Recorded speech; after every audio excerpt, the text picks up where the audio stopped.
Welcome back, everybody, to the channel. Today we've got a review of episodes 5 and 6 of Skeleton Crew. I'm a little bit behind on getting caught up on some stuff. We've been busy with some graduations and stuff like that. Don't mind the hair. I'm getting it cut here this afternoon after I do this video. But episodes 5 and 6 of Skeleton Crew. This show continues to be good, better than decent. It's better than what I anticipated it would be. Like I've said before on my other reviews of episodes 3 and 4, I wasn't even going to watch this show, but I decided to watch it, and I'm glad I did because I've liked what they've done. Episode 5 felt like a long episode, and it was weird because I'm not sure why, because a lot of stuff was happening, but it just felt like it was overly long. I'm not sure why, but it just had a lengthy feel to it. Episode 6 was a little bit better. Things really slowed down in episode 6 to kind of set up the last two episodes. We'll go ahead and get into spoilers right now for what kind of happened on 5 and 6. Now, don't come at me in the comments because I'm not 100% on a lot of the names of these characters that are in this show. But the guy that's kind of helping them, they go to this planet in episode 5 where the droid 33 thought this previous pirate captain hid the coordinates for At Attin. And it's kind of a treasure hunt episode. They get to this planet, and it turns out they've kind of turned it into a resort.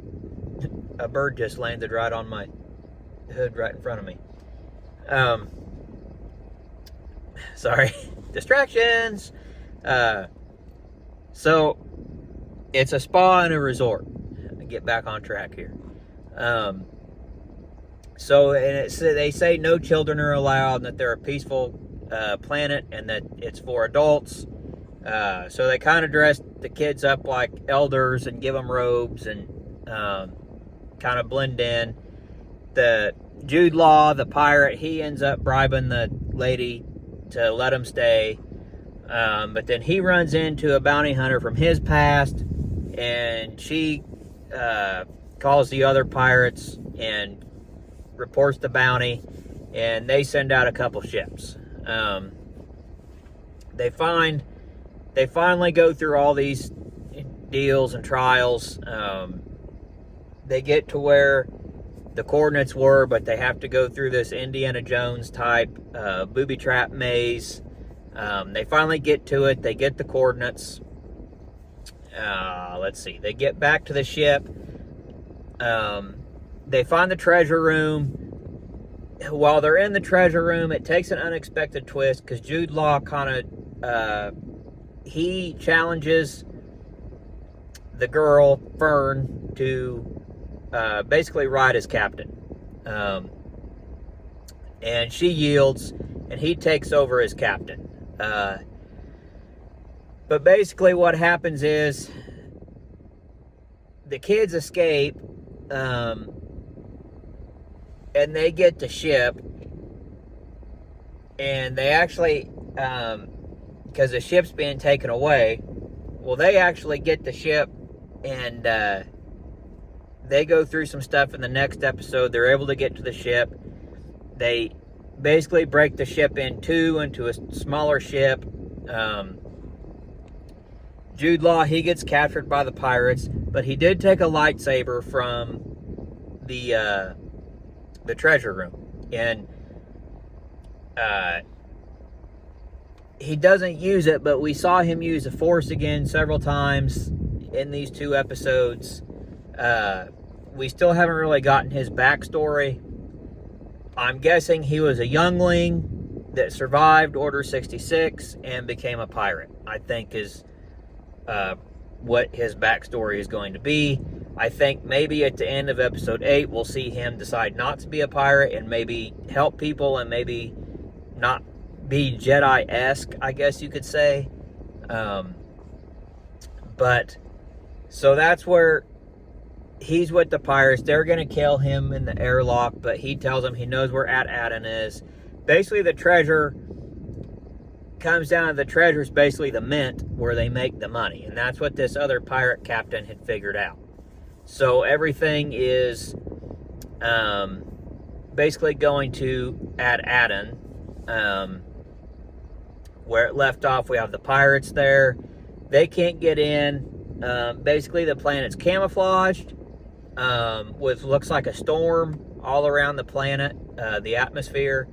But the kids are there, and they're going to try to use the kids to get in. And that's kind of where episode 6 leaves off. I thought these were good episodes. So one was directed by Bryce Dallas Howard, I believe it was episode 6. And I have not disliked anything that Bryce Dallas Howard has done in Star Wars. I feel like Bryce Dallas Howard is one of their strongest directors that they have for Disney and Star Wars. I think they need to lean into her more because she does a great job with everything that she does when she directs these episodes. And that's from Mandalorian, Skeleton Crew. I think she did a couple of Ahsoka episodes. Anything she touches with Star Wars is great. I really like what she does. But there's 2 episodes left. I have a feeling the kids are going to get back to the planet. I think Jude Law's character, I think he's going to end up taking on all the pirates and saving the kids. I think he'll probably use the lightsaber. I think we'll see him do some Jedi things. But yeah, we see a little bit more about the girl with the visor thing.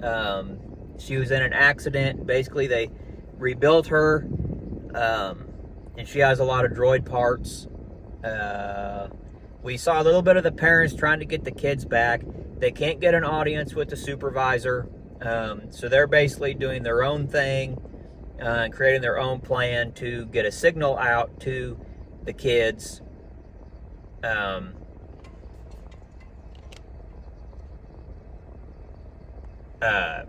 To get a signal out to the kids.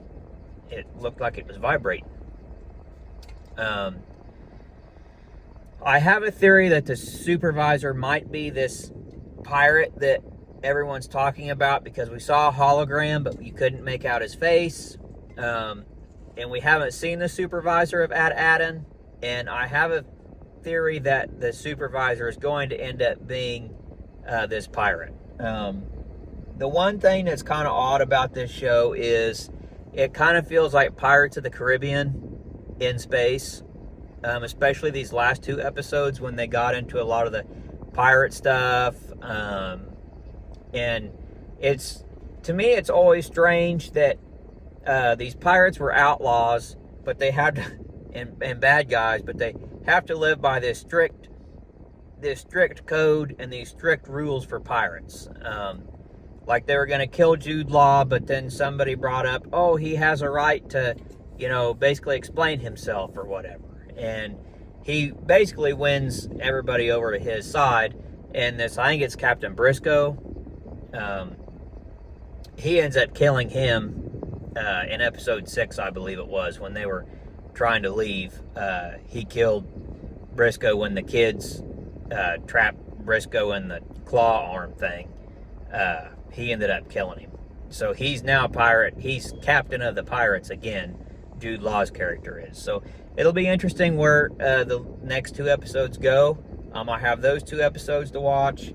Then I'll start Andor. I know I'm behind the game and behind the party on Andor, but we're gonna get there. Bear with me. I'll probably start that. If not tonight, possibly tomorrow. We also have Mission Impossible coming out this weekend.